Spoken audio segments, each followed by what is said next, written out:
Hi guys, welcome back to Muskan study mantra. और आज हम करने वाले हैं क्लास 10th का chapter from the diary of Anne Frank. आप सब ने most probably diary of a young girl तो पढ़ ही ली होगी। तो बेसिकली एनी फ्रैंक की जो डायरी थी, तो जब उन्होंने वो डायरी लिखनी शुरू की तो उन स्टार्टिंग के जो पार्ट्स हैं या जो स्टार्टिंग के चैप्टर्स हैं या स्टार्टिंग के पेजेस हैं वो इन्होंने इस चैप्टर में दिए रखे हैं और उन्हीं को हम पढ़ने वाले हैं। तो लेट्स बिगिन। तो एने फ्रैंक कहती हैं कि कुछ भी लिखना या कोई भी राइटिंग की चीज़ करना मुझे ना तो ज़्यादा पसंद है, ना ही मैं ज़्यादा एक्सपीरियंसड हूँ इस मामले में, क्योंकि ना तो मैंने पहले कुछ लिखा है और मुझे लगता है कि कल को आगे जाके मैं या कोई और कभी भी इंटरेस्टेड नहीं होगा एक 13 साल की लड़की क्या फील करती है या क्या सोचती है उस चीज़ को पढ़ने में। लेकिन चलो कोई बात नहीं, ये चीज़ें मैटर नहीं करती हैं। अब मेरे को कुछ तो करना है, कुछ और करने को है नहीं, तो राइटिंग ही शुरू कर देते हैं। वैसे भी कहा जाता है कि पेपर के पास लोगों से ज़्यादा पेशेंस होती है, तो क्यों ना अपनी सारी की सारी फीलिंग्स, थोड़ा सा डिप्रेशन और बोरियत जो है वो इस डायरी के साथ निकाली जाए। अब एने फ्रैंक कहती हैं कि एक दिन मैं ऐसी बोर हो रही थी, कुछ करने को था नहीं, कुछ समझ नहीं आ रहा था कि मैं घर पे रहूं या बाहर जाऊं, तो मैंने सारा टाइम वेस्ट करने से बेटर ये सोचा कि हाँ, पेपर के पास इंसान से ज़्यादा पेशेंस होती है, तो क्यों ना डायरी को लिखना शुरू किया जाए। तो यहाँ पर उन्होंने डायरी राइटिंग शुरू कर दी। अब वो कहती हैं कि मैं वैसे भी ये डायरी खुद के पास ही रखूँगी, किसी और को पढ़ने नहीं दूंगी तब तक जब तक मुझे एक रियल फ्रेंड यानी कि ट्रू फ्रेंड नहीं मिल जाता। अब ट्रू फ्रेंड से यहाँ पे एने फ्रैंक का मतलब है कि एक ऐसा दोस्त जो उन्हें सपोर्ट करे, उन्हें समझे, उनको ट्रस्ट करे और उनका ट्रस्ट बिट्रे ना करे, ये वो कहती हैं। अब वो कहेंगी कि लोग सोचेंगे भाई साहब 13 साल की लड़की और इतनी अकेली, कोई दोस्त नहीं है इसके पास। तो एने फ्रैंक कहती हैं कि ऐसा नहीं है, मेरे पास एक अच्छी फैमिली है, अच्छे रिलेटिव्स हैं, एक अच्छा घर है और ऐसे 30 लोग होंगे जिन्हें मैं फ्रेंड कह सकूँ, लेकिन मेरे पास एक ट्रू फ्रेंड नहीं है और इसीलिए मेरे पास ऐसा कोई नहीं है जिस पे मैं ट्रस्ट करे, उसे सब कुछ बता सकूं, इसीलिए मैं डायरी लिखना शुरू करूंगी। तो एने फ्रैंक ये सोचती हैं कि हाँ, क्योंकि मुझे अब कोई चाहिए जिसको मैं सब कुछ शेयर कर सकूं और मेरे पास कोई इंसान तो वो ऐसा है नहीं, तो डायरी लिखना शुरू करते हैं और मैं इस डायरी को अपना रियल फ्रेंड मानूंगी। और एने फ्रैंक कहती हैं क्योंकि मैं इसे अपना रियल फ्रेंड मान रही हूँ, मैं इसको किटी नाम दूंगी। तो एने फ्रैंक अब हमें कहती हैं कि अगर मैं डायरेक्टली सब कुछ लिखना शुरू कर दूंगी अपनी लाइफ के बारे में तो कोई भी इसे समझ नहीं पाएगा, किटी भी इसे समझ नहीं पाएगी, इसीलिए मैं आप सबको और अपनी फ्रेंड किटी को अपनी लाइफ का एक ब्रीफ डिस्क्रिप्शन दूंगी। हालांकि मुझे ये देना पसंद नहीं है, लेकिन स्टिल मैं दूंगी।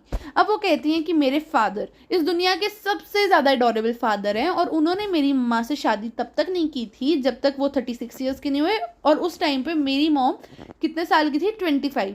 उनकी एक और सिस्टर भी हैं, मार्गोट फ्रैंक और वो एने फ्रैंक, ये दो सिस्टर्स हैं। एने फ्रैंक का जो बर्थडे है वो 12 जून को आता है। और अब एने फ्रैंक बता रही हैं कि उनके फादर जो हैं वो हॉलैंड इमिग्रेट कर गए थे 1933 में और उनकी मदर जो थी वो सितंबर में गई थी। इस टाइम पे मार्गोट यानी कि उनकी सिस्टर और उन्हें एचन में भेज दिया गया था अपनी ग्रैंड मदर के पास, और वहाँ पे उन्होंने सीधा मॉन्टेसरी नर्सरी स्कूल से टीचिंग लेना शुरू कर दिया, यानी कि पढ़ाई शुरू कर दी। और वो वहाँ पे फर्स्ट क्लास में गई थी और 6th क्लास तक वहाँ पे रही। 6th क्लास में उनकी टीचर जो थी वो हेड मिस्ट्रेस थी, मिसेस क्यूप्रस।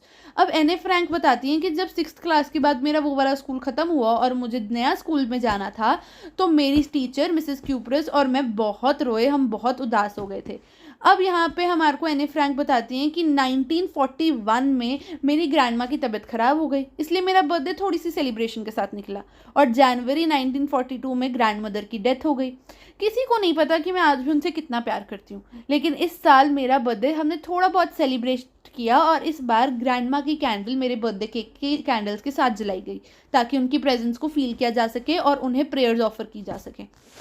और एने फ्रैंक कहती हैं कि उसके बाद से हम लोग सब अच्छे खासे हैं, अच्छे से एंजॉय कर रहे हैं, लाइफ हमारी अच्छी चल रही है। और इसी के साथ हम आज की प्रेजेंट डेट 20 जून 1942 पे आते हैं। प्रेजेंट डेट यानी कि आज के दिन एने फ्रैंक अब डायरी लिख रही हैं। अब वो कहती हैं कि अगर अब प्रेजेंट की बात करें तो हमारी क्लास से शुरू करते हैं। जिस क्लास में मैं पढ़ती हूँ उस क्लास में आजकल बहुत हलचल चल रखी है। क्यों? क्योंकि पेरेंट टीचर मीटिंग आने वाली है और सारी क्लास ये बेट्स लगा के बैठी है कि भाई तुम पास हो जाओगे और मैं फेल हो जाऊंगा, तुम पास हो जाओगे मैं फेल हो जाऊंगा, और इस तरीके से पूरी क्लास में बेट्स लग रही हैं और लोगों ने अपनी सारी की सारी जो हॉलीडे सेविंग थी वो बेट्स पे ही लगा दी हैं। एने फ्रैंक कहती हैं कि क्लास में टेंशन का माहौल है क्योंकि पेरेंट टीचर मीटिंग आएगी, रिजल्ट्स निकलेंगे। लेकिन एने फ्रैंक कहती हैं कि मुझे अपने ऊपर कॉन्फिडेंस है और मेरी फ्रेंड्स पे भी कॉन्फिडेंस है। क्यों? क्योंकि हम लोग हमेशा अच्छा ही करते हैं सारी चीज़ों में और हम सारे टीचर्स के साथ अच्छे से मिक्सअप भी हो जाते हैं। पर अगर कहा जाए तो हमारी क्लास में से काफ़ी सारे बच्चे हैं जिनको वापस रख लेना चाहिए, यानी कि जिन्हें फेल कर देना चाहिए। बाकी एने फ्रैंक कहते हैं कि जब तक रिजल्ट नहीं आता तब तक हम कुछ कर तो नहीं सकते, बस अपने आप को ये उम्मीद ही दे सकते हैं, हौसला ही दे सकते हैं कि सब ठीक होगा। तो यहाँ पर एने फ्रैंक कहती हैं कि मेरी 9 टीचर्स हैं जिसमें से 7 मेन हैं और 2 वुमेन हैं और मैं सबके साथ अच्छे से मिक्सअप हो जाती हूँ एक्सेप्ट फॉर मिस्टर कीजिंग्स। वो एक ओल्ड से टीचर हैं और मैथ्स पढ़ाते हैं और मैं क्योंकि बहुत ज़्यादा बातें करती हूँ और मेरा कंट्रोल नहीं है खुद पे, तो वो मुझ पर बहुत गुस्सा हो जाते हैं और बहुत बार मुझे क्लास में डांट पड़ चुकी है, बहुत बार वॉर्न कर चुके हैं। लेकिन एक दिन क्या हुआ, मैं रुक ही नहीं रही थी बातें करने से और उन्होंने मुझे एक्स्ट्रा होमवर्क दे दिया और कहा कि ऐसे लिखो on the topic chatter box.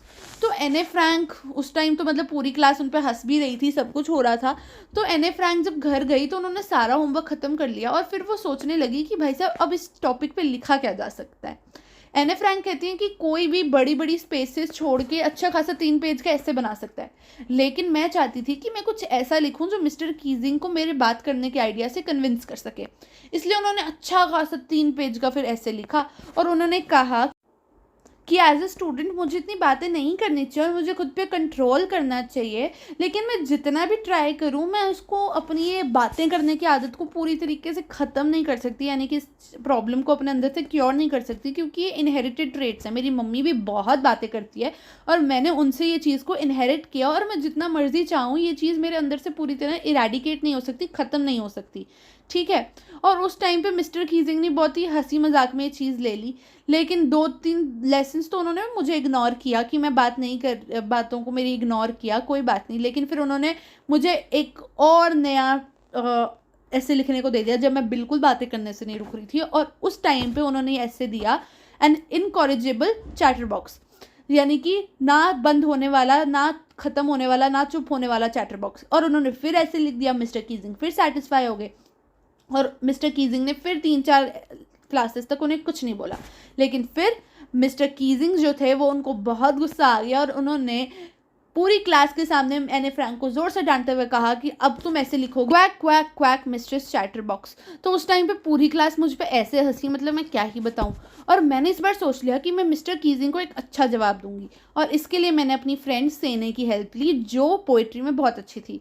हमने सोचा कि हम ऐसे के साथ साथ एक अच्छी पोइट्री के फॉर्म में इस ऐसे को लिखेंगे और जो मास्टरपीस निकला दैट वाज सो गुड। इतनी अच्छी पोएम थी और वो पोएम किस बारे में थी कि एक मदर डक थी और एक फादर स्वैन था जिनके 3 बच्चे थे, 3 बेबी डकलिंग्स थे जो अपने फादर के थ्रू ही मारे गए। क्यों? क्योंकि वो बेबी डकलिंग्स जो थे वो बहुत ज़्यादा क्वैक क्वैक क्वैक करते थे, बहुत ज़्यादा बोलते थे और इसलिए इस तरीके से उन्होंने ये ऐसे लिखा। और लकीली मिस्टर कीजिंग को इस बार मतलब समझ आ गया कि उन्हें बच्चों को बार बार बातें करने से भी नहीं रोकना चाहिए और उसके बाद से आज तक मिस्टर कीजिंग ने एनी फ्रैंक को एक बार भी दोबारा एक्स्ट्रा होमवर्क नहीं दिया और उल्टा अब मिस्टर कीजिंग खुद क्लास में जोक्स क्रैक करते हैं और बच्चों के साथ मिक्सअप होते हैं।